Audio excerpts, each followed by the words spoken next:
et crucifixerunt eum, e eles o crucificaram.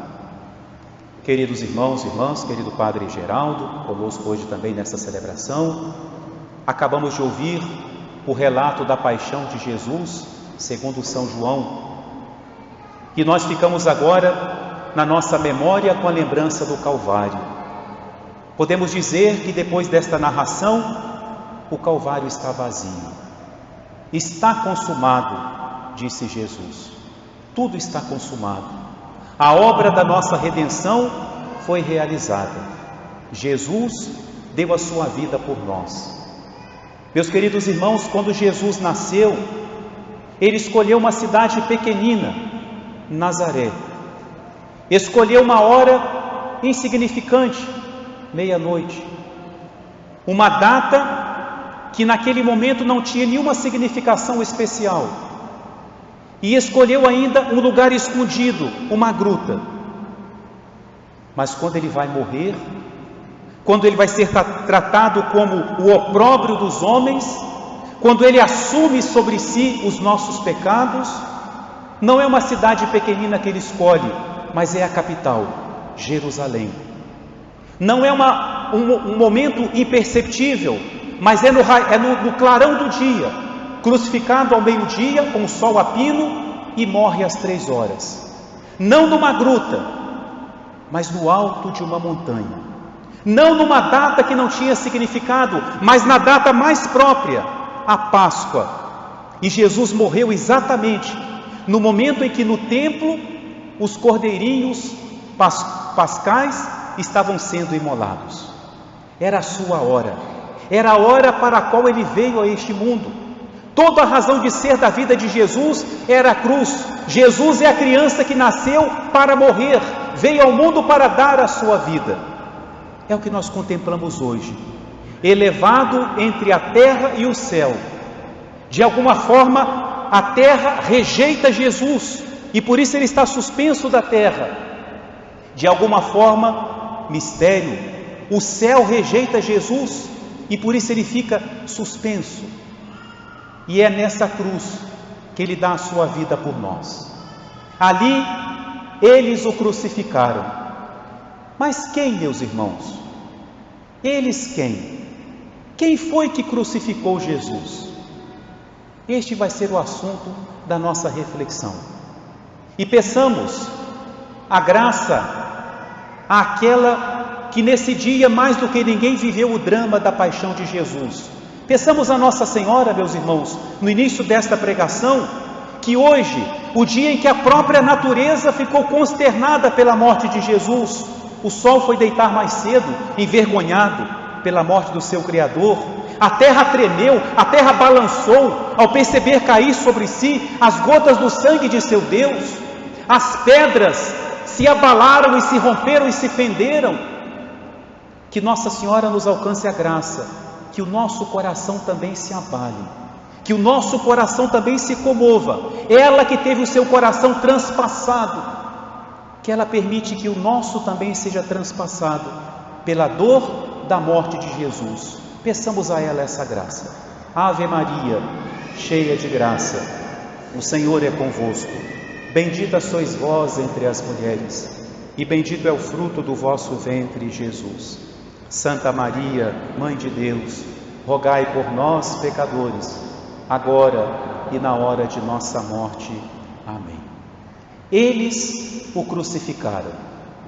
Eu quero, meus irmãos, com esta reflexão, passar por aquelas pessoas que se envolveram diretamente na crucifixão de Jesus, mas a minha intenção é que nós procuremos ver em quais personagens, de alguma forma, nós estávamos presentes.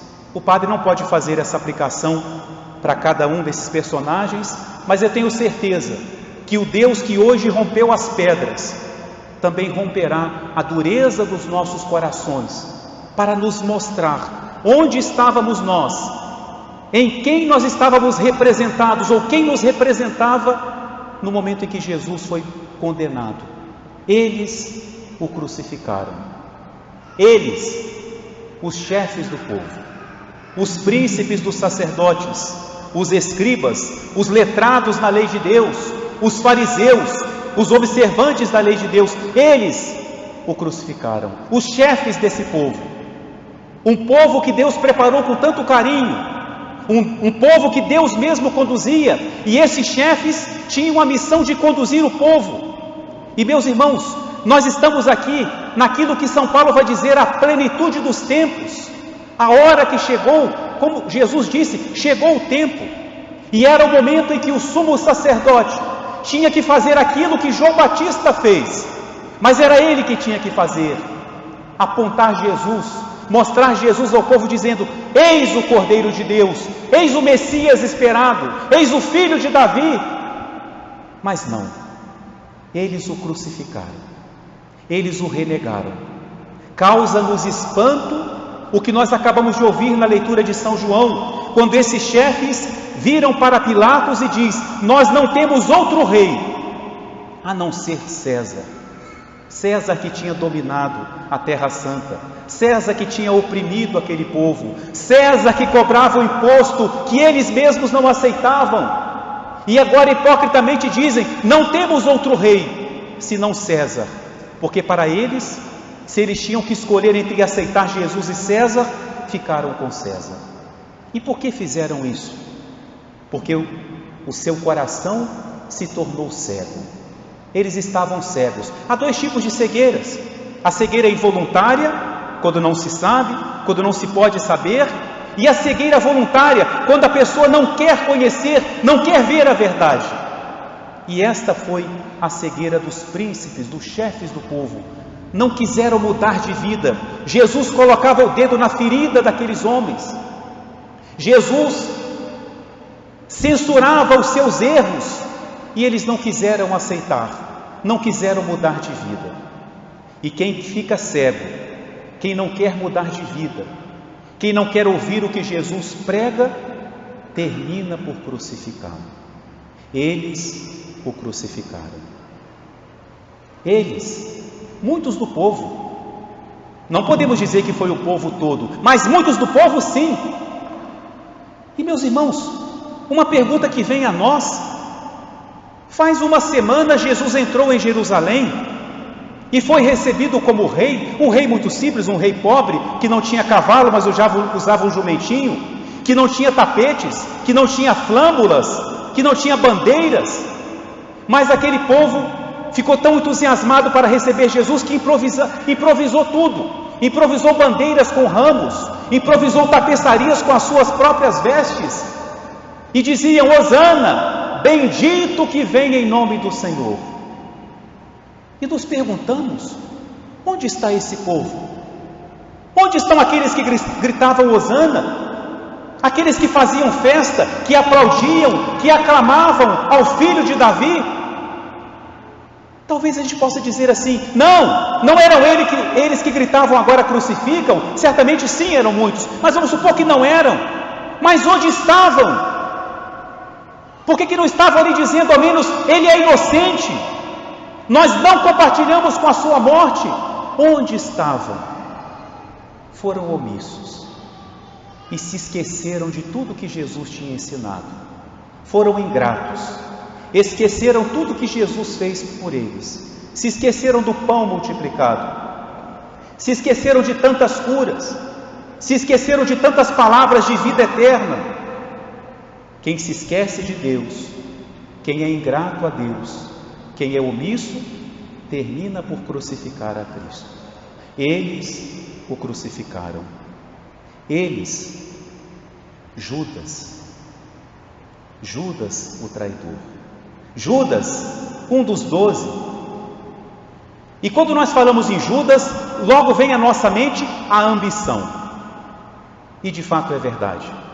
Na liturgia de ontem, no ofício divino, no breviário, que é praticamente dedicado a Judas de alguma forma, sai uma expressão que diz assim: Judas mercator péssimus, ou seja, Judas, péssimo comerciante, porque vendeu o Filho de Deus por 30 moedas, o preço de um escravo. Judas, que sabia colocar preço em tudo, ao ver o perfume de Maria, logo deu o preço, 300 denários, porque queria o dinheiro para si, mas não soube avaliar a Cristo.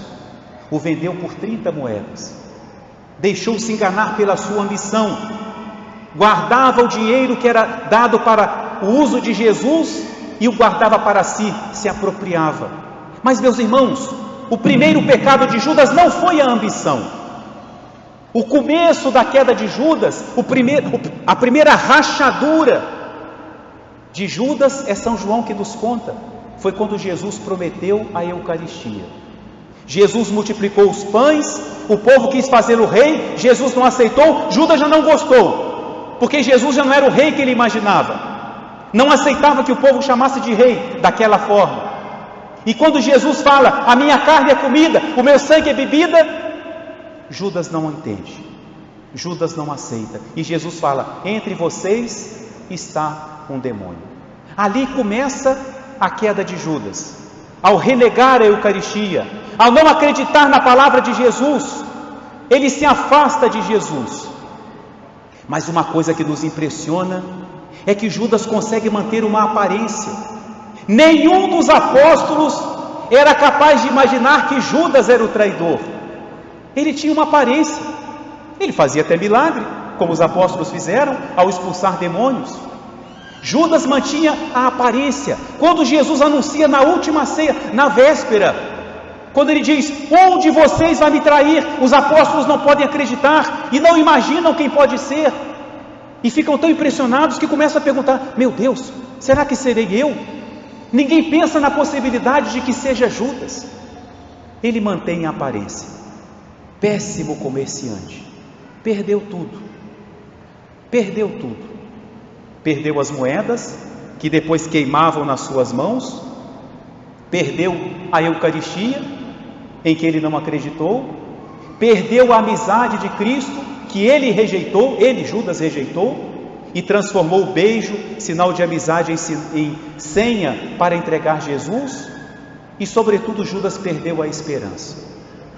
Ao ver o que acontecia, tomado de remorso e ao mesmo tempo com o seu coração orgulhoso, Judas pensou, o meu pecado é muito grande, Jesus não pode me perdoar, ele mal pode se salvar, ele não pode me perdoar. Quem se afasta da Eucaristia, quem se deixa levar pela ambição, quem vive um cristianismo de aparência, termina por crucificar a Cristo. Eles o crucificaram. Eles, Pilatos, que aparece tanto nessa narração de São João, Pilatos que percebeu a inocência de Jesus. Pilatos tinha uma convicção, esse homem é inocente, mas ele tinha outra convicção, eu não vou sacrificar nada por ele. E é esse o dilema de Pilatos, ele é inocente, e Pilatos transforma Jesus numa moeda de troca. Vejam o que Pilatos diz, como eu sei que ele é inocente, eu vou mandar flagelá-lo. Por que flagelá-lo se ele é inocente?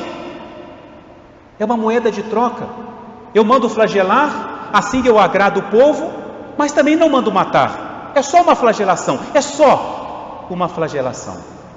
mas não dá certo, o ódio do povo é tão grande que não funciona, e Pilatos começa a aumentar a sua proposta, e se recorda que ali existe um criminoso, cujo nome assustava as pessoas, Barrabás, que por coincidência, o nome significa filho do Pai, Barrabás. E Pilatos então pensa, eu vou colocar uma proposta absurda, e aí eu salvo Jesus, eu vou sugerir soltar Barrabás, porque todo mundo morre de medo desse homem. E Pilatos diz, quem que vocês querem que eu vos solte, Jesus ou Barrabás? E Barrabás é o preferido. E Pilatos continua sempre com essa preocupação, e quando dizem para ele se diz filho de Deus, Pilatos tem mais medo ainda, supersticioso como os romanos, mexer com a divindade, e pergunta para Jesus, de onde és? Quem és tu? E não consegue. Por mais que ele insiste, os judeus que conhecem a ambição de Pilatos, usam um argumento que o convence, se tu soltas esse homem, não és amigo de César. Ou seja, liberta Jesus que agora mesmo nós te denunciaremos ao imperador, e amanhã o crucificado serás tu. Então, nesse momento, Pilatos condena Jesus. E o que ele faz? Pede para trazer água, para lavar as mãos. E diz diante do povo: eu sou inocente do sangue desse homem. Ah, Pilatos, essa água não lava a tua alma. Esse ritual não te purifica. Só existe um ritual que pode te purificar, Pilatos. Só existe uma água que pode te salvar, aquela que vai brotar do coração de Cristo. Só o sangue de Cristo que pode lavar a tua alma, que pode te alcançar o perdão. Quem não está disposto a sacrificar qualquer coisa por Cristo, quem transforma Cristo numa moeda de troca com o pecado, termina por crucificar a Cristo. Eles o crucificaram. Barrabás, como acabamos de falar, Barrabás era um assaltante, era um revolucionário, era um homem que causava terror, causava medo pela sua violência, pela sua força. E ele alcança a sua liberdade à custa da morte de Jesus. O preço da liberdade de Barrabás foi que Jesus morresse no lugar dele. E em Barrabás está resumida a história da salvação. Jesus, que se faz o criminoso para salvar o criminoso, assume os pecados para alcançar o perdão. Quem está disposto a ter a liberdade por qualquer preço, mesmo à custa de sacrificar a Cristo, termina por crucificar a Cristo. Eles o crucificaram.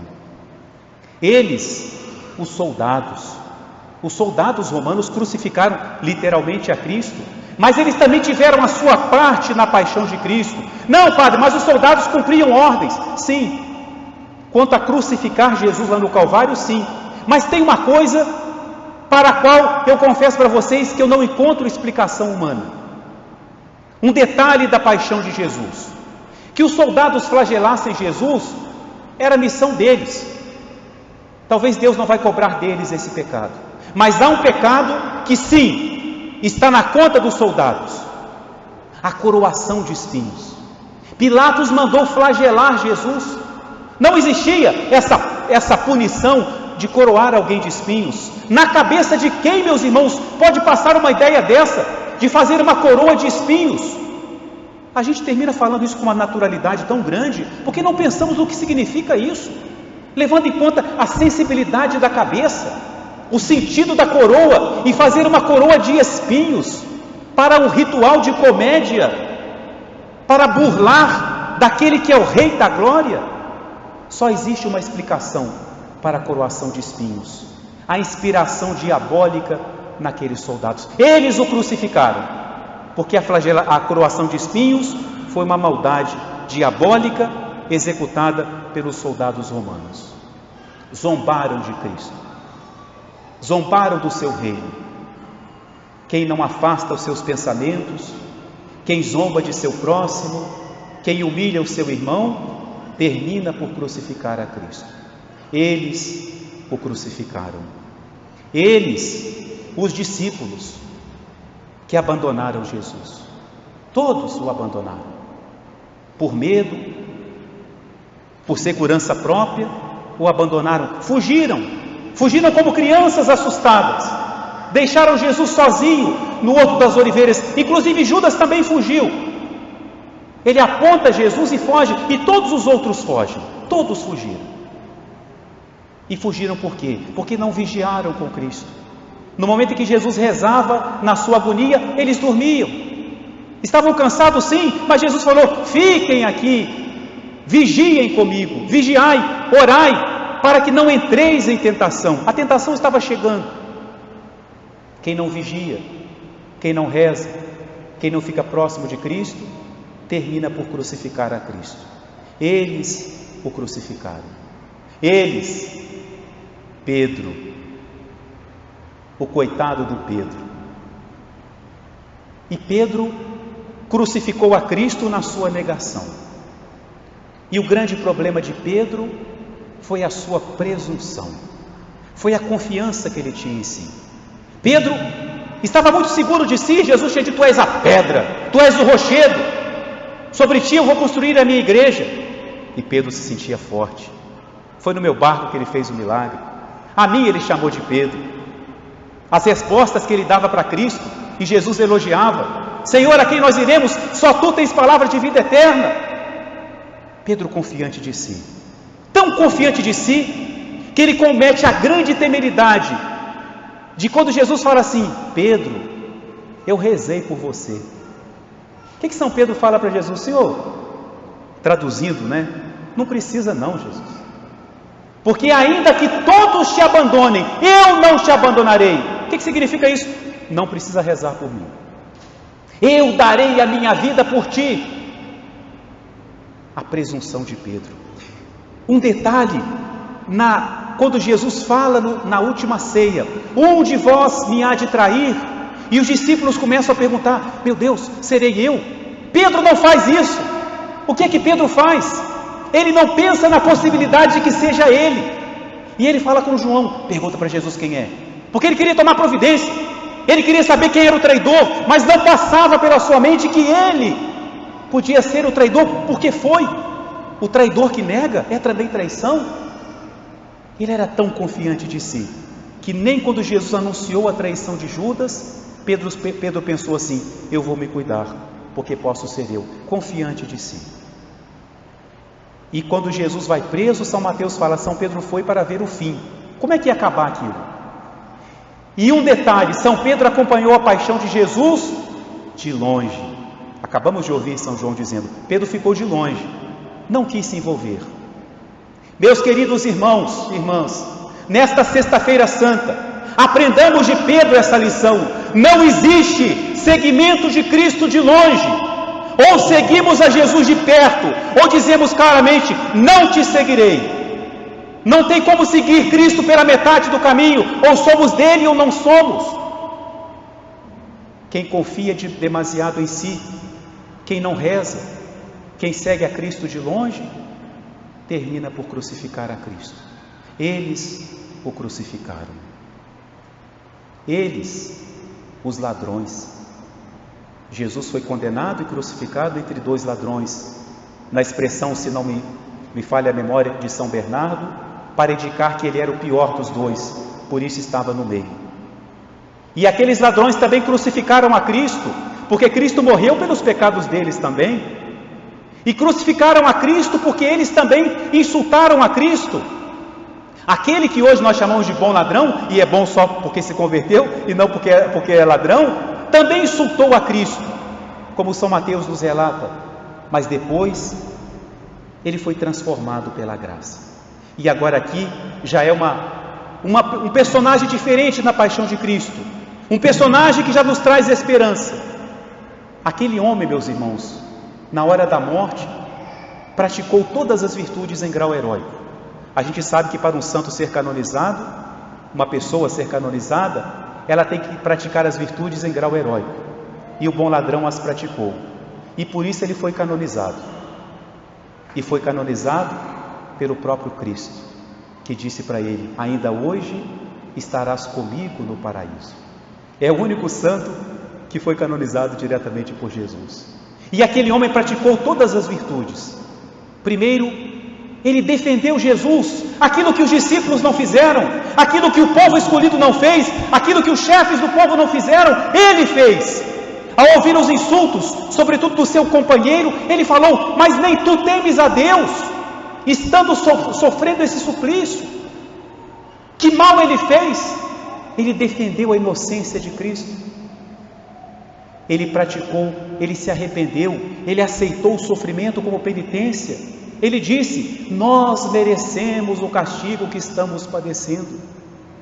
Ele, o bom ladrão, podia se antecipar a São Paulo e falar: eu estou crucificado com Cristo, porque a cruz dele foi uma cruz que o salvou. Nós merecemos o suplício que estamos sofrendo, penitência. Ele fez um ato de fé. Ele olhou aquele homem ali abandonado de todos e acreditou que aquele homem era rei. Ele fala do reino de Cristo: quando chegares no teu reino. Ele praticou a esperança. No meio do sofrimento, no meio da dor, e vendo Jesus sofrendo tanto quanto ele, ele espera um reino que pode vir, e espera na bondade daquele homem. O bom ladrão conseguiu ver através do sangue, através do sofrimento, que ali estava o Filho de Deus, e por isso ele faz para Jesus esse pedido tão bonito: Senhor, lembra-te de mim ao chegares no teu reino. Um homem crucificado, abandonado de todos, motivo de zombaria, e aquele ladrão diz para ele: lembra-te de mim ao chegares no teu reino.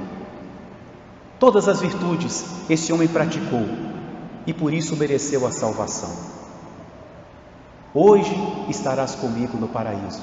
Existe um grande pregador, o Padre Vieira, que gostava de fazer uns trocadilhos, que diz assim: o credo diz, digamos na expressão latina, Jesus desceu aos infernos, ou seja, desceu às regiões inferiores, a mansão dos mortos, o lugar dos mortos, não o inferno propriamente. E aí o Padre Vieira fala assim: como que Jesus fala para o ladrão, hoje estarás comigo no paraíso, se Jesus desceu à região dos mortos, às regiões inferiores? E aí completa o Padre Vieira: porque estar com Cristo, mesmo que seja no inferno, o inferno se torna paraíso. Estar com Cristo, seja no sofrimento, seja na dor, seja no caos, seja nas trevas, tudo isso se torna paraíso, porque Cristo transforma tudo em paraíso. Hoje estarás comigo no paraíso. Eles o crucificaram.